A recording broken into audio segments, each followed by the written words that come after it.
Muy buenas tardes, bienvenidos de nuevo a Negocios Televisión, bienvenidos al espacio de las noticias del día, mirando a la actualidad, pendientes, como siempre, de la última hora, mirando a Venezuela, las últimas declaraciones por parte de María Corina Machado, precisamente en Venezuela. Delcy Rodríguez manda un mensaje directo a Estados Unidos, dice que aleje sus manos del territorio venezolano, pendientes también de la tensión en Oriente Medio, después de la muerte de Ismail Haniyeh. En Ucrania también miraremos a la nueva noticia que está apuntando la agencia Bloomberg. Dice que los primeros F-16 han llegado a territorio ucraniano en un momento en el que Rusia está doblando el sueldo a los militares. Enseguida les contamos todo lo que sucede en el terreno geopolítico, pero antes vamos a mirar a la última hora. Vamos a hablar de declaraciones por parte de María Corina Machado. En concreto, en sus redes sociales, hace escasos minutos, ha lanzado un comunicado alertando al mundo. Habla de que la represión está creciendo en Venezuela. Dice literalmente: Venezuela y el mundo entero saben que la violencia es el último recurso del régimen de Maduro. Ahora, tras la contundente e inapelable victoria electoral que logramos los venezolanos el 28 de julio, la respuesta del régimen es el asesinato, el secuestro y la persecución. Dice, además, alerta al mundo sobre la escalada cruel y represiva del régimen, que hasta hoy cuenta con más de 177 detenciones arbitrarias, 11 desapariciones forzadas y al menos 16 asesinatos en las últimas 48 horas. Dice Machado que esa es la respuesta criminal de Maduro al pueblo venezolano, que salió a la calle en familia, en comunidad, a defender su decisión soberana de ser libres. Añade que esos crímenes no quedarán impunes. Dice que a las familias, a los familiares de los asesinados, a los presos, a los perseguidos, a los lesionados por defender la victoria electoral del 28 de julio, les envía su palabra de solidaridad y su convicción de que van a consolidar la victoria que han obtenido. Dice además: yo les he dicho que vamos hasta el final y vamos hasta el final. Ahora tenemos un nuevo motivo, el sacrificio que ustedes hacen y han hecho. Precisamente en Venezuela, la vicepresidenta venezolana Delcy Rodríguez ha calificado de desfachatez la petición del gobierno de Estados Unidos de la difusión de los resultados de las presidenciales celebradas el pasado domingo, en las que el mandatario Nicolás Maduro resultó reelecto. En una serie de interacciones en las redes, la vicepresidenta respondió a los cuestionamientos de su par estadounidense, de Kamala Harris, quien escribió en su cuenta de X que secundaba la solicitud del presidente Joe Biden de la publicación inmediata de datos detallados sobre los resultados de la elección en Venezuela. Rodríguez ha contestado que el hecho de que Biden pretenda girar instrucciones a los poderes públicos de Venezuela es violatorio del derecho internacional y una desfachatez. En otra publicación, la vicepresidenta venezolana ha ratificado que su país siempre defenderá su soberanía y le exigirá a Estados Unidos que saque sus manos de este territorio sagrado. Precisamente Nicolás Maduro ha anunciado que va a crear una comisión especial con asesoría de China y Rusia para reevaluar y reforzar la ciberseguridad del sistema de comunicación del CNI, que según el mandatario ha estado bajo ataque desde el 28 de julio. Ante la masiva movilización del martes y las protestas en Caracas y otros puntos del país del lunes, el presidente de la Asamblea Nacional y jefe de la campaña del oficialismo, Jorge Rodríguez, ha instado a las autoridades a que investiguen. Dice que Machado tiene que ir presa y que González es el jefe de la conspiración fascista que están intentando imponer en Venezuela. Ambos, según Rodríguez, conforman un comando de acción violenta de intentar sembrar la guerra civil en Venezuela. Precisamente Venezuela, que ha suspendido temporalmente sus vuelos desde y hacia Perú entre el 31 de julio y el 31 de agosto, es lo que informan este miércoles LATAM Airlines en un comunicado. La aerolínea precisa que sus vuelos entre Lima y Caracas se van a detener durante ese lapso y pide disculpas a sus clientes por los inconvenientes generados por la suspensión. El gobierno peruano ha reiterado este miércoles que las múltiples irregularidades cometidas en las elecciones de Venezuela constituyen un auténtico fraude electoral, al comunicar que recibió una nota diplomática de ese país en el que hace oficial la decisión de romper relaciones diplomáticas con Perú. El ejecutivo de la presidenta Dina Boluarte reafirmó su indeclinable compromiso de promover y proteger la democracia y añadió que continuará firme y decidido en mantener, junto con otros países de la región, un permanente seguimiento respecto de la situación en Venezuela. En un comunicado difundido por la Cancillería en la red social X, el Ejecutivo peruano ha indicado que se encuentra coordinando con países afines la protección de sus intereses y de los peruanos en Venezuela, conforme a lo dispuesto por la Convención de Viena sobre relaciones diplomáticas. El opositor venezolano Juan Pablo Guanipa ha denunciado este miércoles la persecución a testigos y miembros de mesa que participaron en las presidenciales del domingo y que reunieron actas de votación que, según la mayor coalición opositora, dan como ganador a Edmundo González Urrutia después de que el Consejo Nacional Electoral ratificara como presidente a Nicolás Maduro, una victoria cuestionada por buena parte de la comunidad internacional. Dice que de las cosas más absurdas que pasan en este momento, una de ellas es la persecución a testigos y miembros de mesa. Añade que les quieren quitar las actas para que no haya evidencias del indudable triunfo de Edmundo González González Urrutia y que ya esas actas son de dominio público. Es lo que apunta Guanipa en X, que recordó que la coalición opositora Plataforma Unitaria Democrática tiene en físico y en digital las actas que pueden ser consultadas en una página web durante la jornada electoral, y la posterior, la PUD denunció que se impidía a numerosos testigos el acceso a las actas para garantizar la transparencia de las presidenciales. El Centro Carter, además, que participó como observador en las elecciones presidenciales de Venezuela, ha manifestado este martes que el proceso no se adecuó a los parámetros y estándares internacionales de integridad electoral, por lo que no puede ser considerada como democrática. Añade que el Centro Carter no puede verificar o corroborar la autenticidad de los resultados de las elecciones presidenciales declarados por el Consejo Nacional Electoral de Venezuela. Es lo que manifiesta en un comunicado. La organización ha destacado que el ente comicial que ha dado por ganador al oficialista Nicolás Maduro, a falta de más de 2 millones de votos por conquistar, no ha anunciado los resultados desglosados por mesa, lo que dice constituye una grave violación de los principios electorales. Ha explicado que el proceso electoral no ha alcanzado los estándares internacionales de integridad en ninguna de sus etapas relevantes y ha infringido numerosos preceptos de la propia legislación nacional. Hablamos también de Argentina, y es que policías venezolanos rodean la residencia de la embajada argentina, es lo que denuncian al menos los opositores. 6 opositores que se encuentran refugiados en la residencia oficial de la embajada de Argentina en Caracas desde el 26 de marzo denunciaron este miércoles que funcionarios de seguridad del régimen de Venezuela continúan a las afueras del lugar con más efectivos y buscan tomar la sede diplomática. Dice literalmente que funcionarios de seguridad del régimen permanecen a las afueras de la residencia de la embajada argentina en Caracas y la rodean. Buscan tomar esta sede diplomática. Alertan al cuerpo diplomático acreditado en el país sobre esta grave violación al derecho internacional. Es lo que apunta en X Pedro Urruchurtu, coordinador internacional del partido opositor 20 Venezuela. El Consejo Permanente de la Organización de Estados Americanos se reúne de manera extraordinaria para abordar los resultados de las elecciones del pasado domingo en Venezuela, tras las cuales el Consejo Nacional Electoral proclamó la victoria de Nicolás Maduro y cuyos resultados han sido puestos en duda por la oposición y varios países. El Consejo Permanente de la Organización de Estados Americanos ha anunciado que va a celebrar esta reunión, que se espera eso de las 9 de la noche hora española, para abordar los resultados del proceso electoral de Venezuela, donde el CNE ha proclamado la victoria del presidente del país, Nicolás Maduro, con un 51% de los votos frente al 44% cosechado por el opositor Edmundo González, que no reconoce estos resultados y que reclama su victoria. Pendientes de Venezuela, de la reacción internacional, miramos también a México. Al presidente mexicano, Andrés Manuel López Obrador, no ve evidencias de fraude en los resultados de las elecciones en Venezuela. En su conferencia diaria de prensa ha asegurado que su gobierno no participará en la reunión de la Organización de Estados Americanos sobre las elecciones en Venezuela. Dice literalmente: no estamos de acuerdo con la actitud parcial de la OEA, es lo que señala el propio López Obrador. En el G7, los ministros de Asuntos Exteriores han aprobado una declaración en la que expresan su solidaridad con el pueblo venezolano y manifiestan su preocupación por los resultados electorales anunciados. Es lo que apunta este miércoles el ministro italiano de Asuntos Exteriores, Antonio Tajani. Dice literalmente: hacemos un llamamiento a los representantes venezolanos para que publiquen los resultados detallados de las elecciones con total transparencia y pedimos a los representantes electorales que compartan inmediatamente toda la información con la oposición y los observadores independientes. Es lo que apunta la declaración de los ministros de este grupo de 7 democracias industrializadas, según avanza la agencia de Reuters. Añade que hacen un llamamiento a la máxima moderación y a una solución pacífica, democrática y liderada por Venezuela. Italia ocupa actualmente la presidencia rotatoria del G7.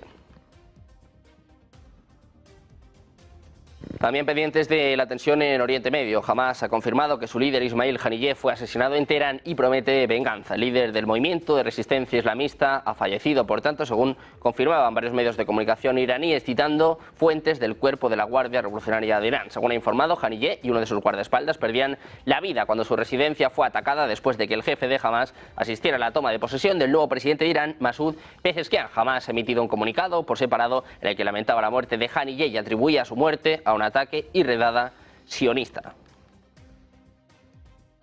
Precisamente Israel dice que no busca intensificar la guerra, pero que está preparado para afrontar todos los escenarios. Es lo que apunta este miércoles el ministro de Defensa, Yoav Gallant. Sus comentarios, realizados durante una visita a una batería de defensa antimisiles, fueron reportados por los medios de comunicación israelíes y confirmados por su portavoz. Los informes de los medios indicaron que se refería específicamente a la guerra con Hezbollah en Líbano.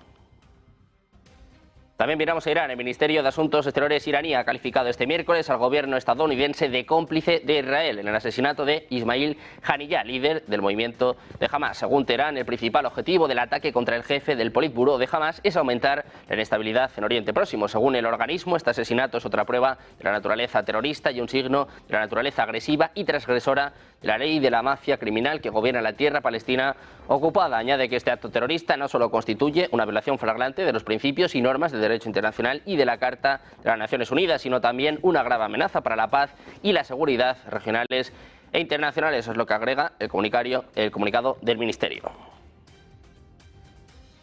Precisamente Irán ha izado una bandera roja de venganza en la cúpula de la mezquita Yankaran de la ciudad de Qom tras el asesinato en Teherán de Ismail Haniyeh, líder de Hamas. En concreto, según informan varios medios locales, detallan que esta bandera ondeó por primera vez sobre la cúpula de la mezquita tras el asesinato del general iraní Qasem Soleimani. Haniyeh, de 62 años, ocupó el cargo de primer ministro de la Autoridad Nacional Palestina entre 2006 y 2014. De 2014 a 2017 fue el jefe de Hamas en la Franja de Gaza, tras lo cual se convirtió en presidente del buró político del movimiento, cargo que desempeñó hasta su muerte. Irán promete venganza, ha izado una bandera roja avisando a Israel. También miramos a Estados Unidos. El secretario de Estado estadounidense, Antony Blinken, ha dicho este miércoles que Washington no tiene conocimiento ni está involucrado en el asesinato del líder de Hamas, Ismail Haniyeh, en Teherán. También se ha negado a especular sobre el asunto en una entrevista con CNA durante su viaje al sudeste asiático. Blinken insistió en la importancia de un alto el fuego en la Franja de Gaza. Dice que es un gran interés tratar de encaminar las cosas hacia un mejor rumbo, no solo en Gaza, sino en toda la región, porque hay mucho que depende de lo que está sucediendo en Gaza en este momento. También hablamos de Irak. Dos poderosas milicias pro-iraníes de Irak acusaron este miércoles a Israel de matar al líder del buró político de Hamas, Ismail Haniyeh, y denunciaron que este asesinato traspasa todas las reglas de enfrentamiento que han prevalecido en el marco de la guerra fuera de la Franja de Gaza. Dice que la sangre de Haniyeh fue derramada traicioneramente a manos del enemigo sionista estadounidense en su casa de huéspedes en Teherán, traspasando así todas las reglas de enfrentamiento. Es lo que apunta en un comunicado la milicia Kataib Hezbollah, el buque insignia de la nebulosa de formaciones armadas pro-iraníes Resistencia Islámica en Irak. También en Qatar, Mohammed bin Abdelrahman Al Thani, el primer ministro de Qatar, mediador en las negociaciones de tregua en Gaza, se ha preguntado este miércoles cómo se pueden seguir celebrando las conversaciones de paz si una parte asesina a la otra, en referencia al ataque atribuido a Israel que hoy mató en Teherán al líder del grupo islamista palestino de Hamas, Ismail Haniyeh. Dice que la estrategia de los asesinatos políticos y la escalada deliberada contra los civiles en Gaza en cada una de las fases de la negociación lleva a preguntarse sobre cómo se pueden celebrar negociaciones en las que una de las partes asesina a la otra, con la que negocia al mismo tiempo. Es lo que indica en un mensaje en su cuenta oficial de X. Qatar, que acoge el buró político de Hamas, no ha mencionado hasta el momento si se retirará como mediador en el conflicto, una cuestión que ya había planteado ante los numerosos fracasos en las negociaciones. También pendientes de Egipto, otro mediador clave entre Israel y Hamas, ha condenado este miércoles la escalada israelí y advirtió de que la política de asesinatos y de violación de la soberanía de otros estados tendrá graves consecuencias sobre la seguridad en Oriente Medio. Dice literalmente que Egipto condena la peligrosa escalada israelí durante los últimos 2 días y advierte contra los peligros de encender una confrontación en la región de una manera que tendría consecuencias nefastas para su seguridad. Es lo que apunta el Ministerio Egipcio de Exteriores en un comunicado. Advirtió también contra las consecuencias de la política de asesinatos, de violar la soberanía de otros países y alimentar el conflicto en la región, en alusión al asesinato del líder de Hamas, Ismail Haniyeh. También ha hablado Rusia, ha dicho este miércoles que Oriente Medio estaba al borde de una gran guerra y que los actores claves seguían aumentando las apuestas. Dicen que la región se encuentra actualmente al borde de un conflicto global. Es lo que apunta Andrei Nastasiin, portavoz adjunto del Ministerio de Asuntos Exteriores ruso. Añade que las partes siguen aumentando las apuestas. Rusia afirmó que la situación había sido conducida por el deseo maníaco de Estados Unidos de monopolizar el proceso de arreglo político en Oriente Medio. También hablamos de China. Ha mostrado hoy su oposición y condena tras el acto de asesinato que acabó con la vida del líder de Hamas, Ismail Haniyeh.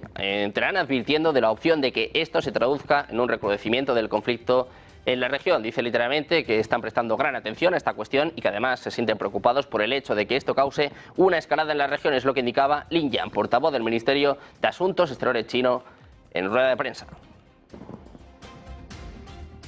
Precisamente pendientes de China, pendientes también de Ucrania, recibe los primeros F-16, pendientes de países de la OTAN. Hacemos una pausa, 2 minutos y enseguida se lo contamos en Negocios Televisión.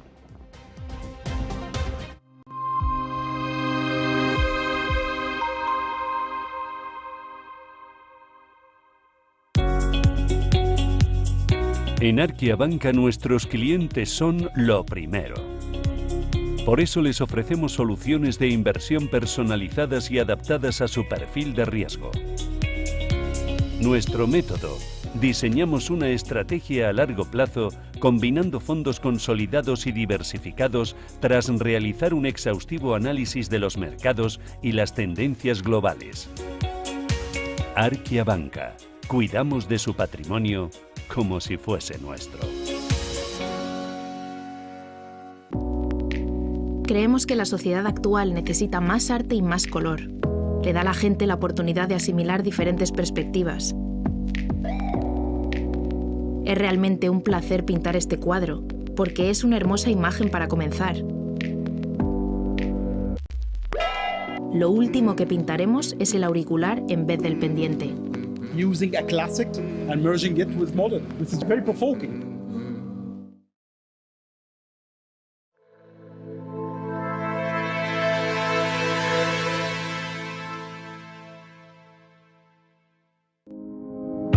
En noviembre de 2021, el presidente de El Salvador, Nayib Bukele, anunció un plan audaz, pero eso sí, bastante arriesgado, para que su país adoptara Bitcoin como moneda de curso legal y comprara un Bitcoin al día a un coste promedio en dólares. Más de 2 años después de esta apuesta, El Salvador parece estar capeando la tormenta de Bitcoin y además está saliendo relativamente ileso. A pesar de las modestas pérdidas en papel de unos 2.744 Bitcoins, las compras han promediado cerca de 41.800 dólares según algunas estimaciones, en comparación con el precio del mercado actual, que está en torno a los 36.300, 36.400 actualmente. Aunque es cierto que el Fondo Monetario Internacional advirtió repetidamente sobre amenazas al crecimiento económico y también sobre la capacidad de pago de la deuda. Últimamente el país parece tener una base financiera desde luego mucho más sólida. Los bonos del país denominados en dólares han aumentado un 70% en lo que va de año. De hecho, los principales bancos ahora recomiendan comprar los bonos con la mira puesta en obtener mayores ganancias. Algunos de los principales bancos, como por ejemplo JP Morgan,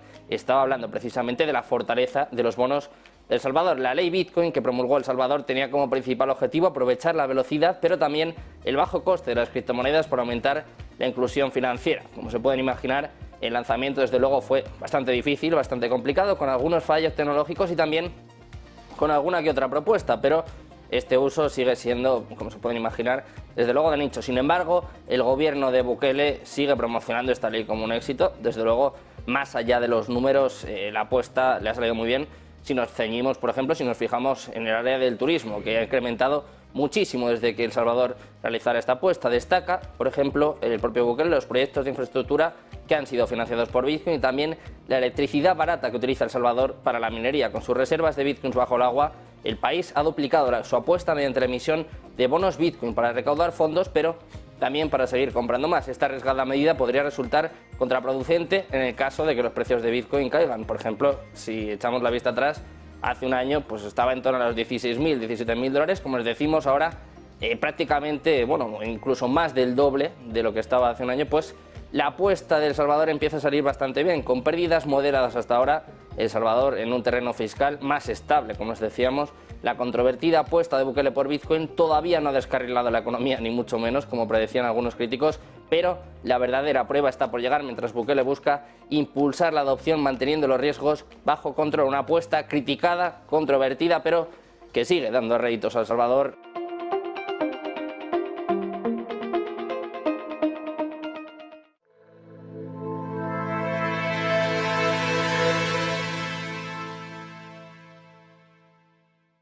De vuelta en Negocios Televisión, seguimos mirando a la actualidad, seguimos pendientes de la última hora, pendientes también en los próximos minutos de palabras del fiscal general de Venezuela. Se espera la respuesta al informe del Centro Carter que emitía en la madrugada del día de hoy. Enseguida les ofrecemos esta señal, pero antes seguimos repasando la actualidad, seguimos mirando en este caso a China. El Ministerio de Comercio de China, que ha anunciado durante este miércoles la implementación de nuevas medidas de control sobre la exportación de drones que entrarán en vigor el 1 de septiembre y que impondrán un control temporal de 2 años sobre ciertos aparatos de consumo, prohibiendo su exportación para fines militares. Las medidas publicadas en la página web de la cartera de comercio incluyen restricciones a motores específicos para drones, cargas útiles, equipos de comunicación por radio y sistemas civiles antidrones. El Ministerio de Comercio subrayó que estas medidas no están dirigidas a ningún país o región en particular y que la decisión de ampliar los controles de exportación se basa en la evaluación de los riesgos asociados con el uso militar de drones de alto rendimiento, una práctica que sigue las normas internacionales.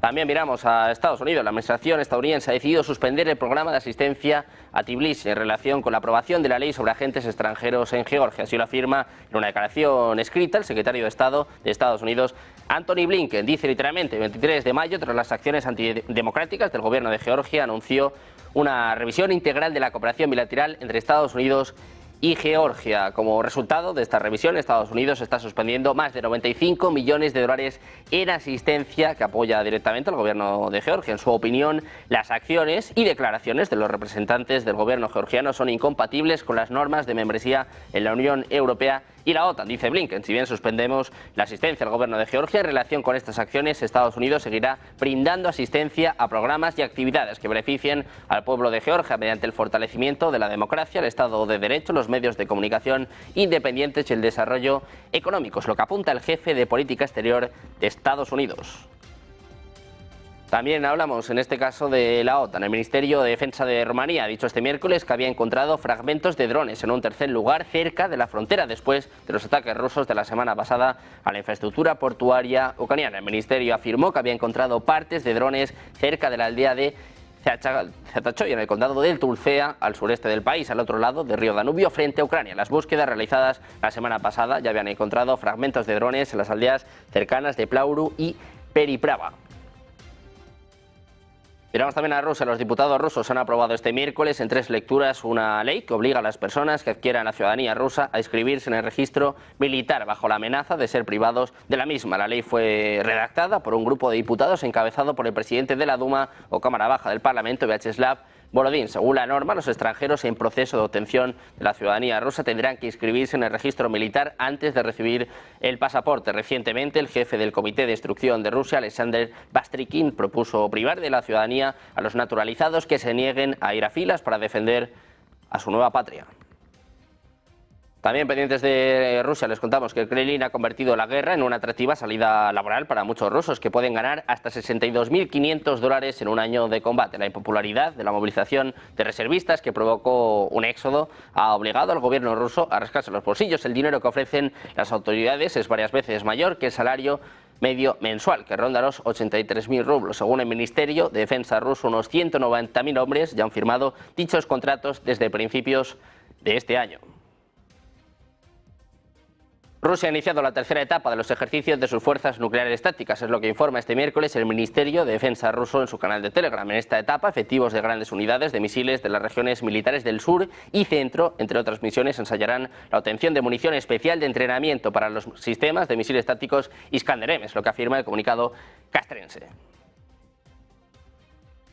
El ministro de Defensa ruso, Andrei Belousov, avisó a mediados de julio al jefe del Pentágono, Lloyd Austin, sobre la opción de una escalada incontrolable debido a las acciones de Ucrania y Estados Unidos. Así lo informaba este miércoles el viceministro de Asuntos Exteriores de Rusia, Sergei Ryabkov. Dice que la parte rusa envió una advertencia muy seria sobre posibles nuevas provocaciones por parte de Kiev, que son impensables sin la asistencia directa de Washington. Añade que esta advertencia se hizo para evitar una mayor escalada peligrosa, plagada de consecuencias que pueden ser completamente inmanejables. La advertencia del ministro de Defensa ruso al jefe del Pentágono también hablaba de que todos los contactos con representantes estadounidenses a un nivel superior al promedio, según los estándares estatales y diplomáticos, persiguen objetivos puramente utilitarios y que el reciente contacto entre los ministros de defensa de ambos países no es una excepción en este sentido. En Ucrania, el ejército ucraniano repelió durante la madrugada y la mañana del miércoles los más de 40 drones lanzados por Rusia contra la región de Kiev, en el que, según autoridades ucranianas, el mayor ataque con aparatos no tripulados contra la capital y sus alrededores en lo que va de año. Rusia lanzó en las primeras horas del día contra el conjunto del territorio ucraniano un total de 89 drones kamikaze iraníes Shahid, según el parte ofrecido por la Fuerza Aérea Ucraniana. Los drones fueron lanzados desde distintos puntos del oeste de Rusia situados cerca de la frontera con Ucrania. Las defensas aéreas ucranianas consiguieron derribar en su totalidad los 89 drones, evitando además muertos y heridos por la caída de los fragmentos que se han provocado daños materiales en algunas construcciones de las afueras de Kiev. Precisamente mirando Ucrania, la primera entrega de aviones de combate F-16 de los aliados de la OTAN ha llegado en un momento largamente esperado que puede aumentar la capacidad de Ucrania para la guerra y sobre todo para repeler los ataques rusos. El plazo para la entrega de los aviones de guerra de fabricación estadounidense vencía a finales de este mes y se ha respetado, según apuntan fuentes de Bloomberg, que hablaban bajo condición de anonimato. El número de aviones es pequeño, según apuntaban las mismas fuentes, pero después de meses esperando la llegada de los F-16, Bloomberg informa de que Ucrania ha recibido la primera entrega.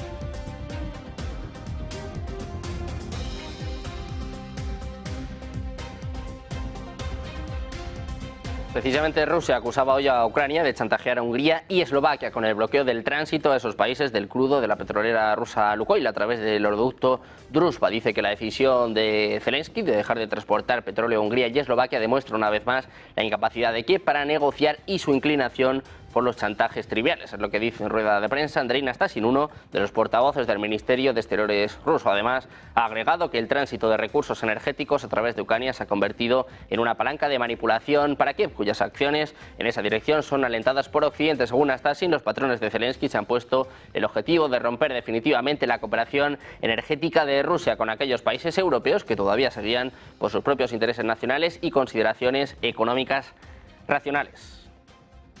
También miramos a México. Les contamos que la presidenta electa de México, Claudia Sheinbaum, considera que el gobierno de España tendría que presentar disculpas formales a su país por la conquista ocurrida en el siglo XVI. Es lo que declara durante una rueda de prensa celebrada el pasado martes. Dice que debe haber un perdón por parte de España. Dice Sheinbaum, lo he dicho en varias ocasiones, no es la primera vez que lo digo. La conquista española tuvo muchas masacres y mucha violencia. Por eso el presidente Andrés Manuel López Obrador le llama la invasión de España. Dice que nada más hay que pensar en la de Choluta o en la del Templo Mayor. En este punto recordó que cuando fue jefa de gobierno de la Ciudad de México entre 2018 y 2023 cambiaron el nombre de algunas calles debido a su connotación colonial. Por ejemplo, la calle Puente de Alvarado pasó a llamarse México Tenochtitlán. Volvemos a mirar a Rusia, en este caso pendientes de las criptomonedas, y es que acaba de anunciar que los bitcoins se podrán cambiar por rublos digitales en un futuro próximo. Es lo que apunta Anatoly Aksakov, jefe del Comité de Mercado Financiero de la Duma Estatal, en una conferencia de prensa sobre el desarrollo de las finanzas digitales. Dice que tan pronto como el rublo tenga demanda es necesario que el propietario de bitcoin esté interesado en tener un rublo digital, que confíe en nosotros y comprenda que un rublo digital le va a beneficiar. Dice que será algo así como su bitcoin, es decir, nuevamente apunta, es una cuestión de mercado, pero admitimos esta posibilidad. También admitió que con la aparición de dicha herramienta de intercambio, la necesidad de plataformas P2P basadas en intercambios criptográficos extranjeros, en plataformas para intercambiar criptomonedas por dinero fiat, pues por ejemplo como Binance o como Bit2Me, puede desaparecer. También miramos a los BRICS. Les contamos que el Banco de Zambia ha anunciado un plan de desdolarización de las transacciones internas en todo el mundo. El banco pretende hacer cumplir las leyes existentes destinadas a elevar su moneda local, el kwacha, como única moneda de curso legal. El plan muestra que debería ser la única moneda para las transacciones internas y no las monedas extranjeras, incluido el dólar. La medida es directamente similar a la estrategia de desdolarización de los BRICS, donde el dólar queda relegado a un segundo plano. El Banco de Zambia también está buscando aportes de las partes interesadas que se oponen al plan de mantener al dólar en un segundo plano. Después de una cuidadosa reflexión, el Banco de Zambia pronto decidirá cómo elevar el valor del kwacha en los mercados globales. Hay grandes opciones de que se convierta en la única moneda local para las transacciones locales. Los BRICS han inspirado a Zambia a abandonar el dólar y muchos otros países africanos podrían seguir su ejemplo. La agenda de desdolarización se está acelerando en 2024 y podría ganar fuerza en esta década. Los próximos 10 años serán un desafío para el dólar estadounidense, ya que los BRICS buscan reducir la condición de moneda de reserva y poner a las monedas locales en primer plano.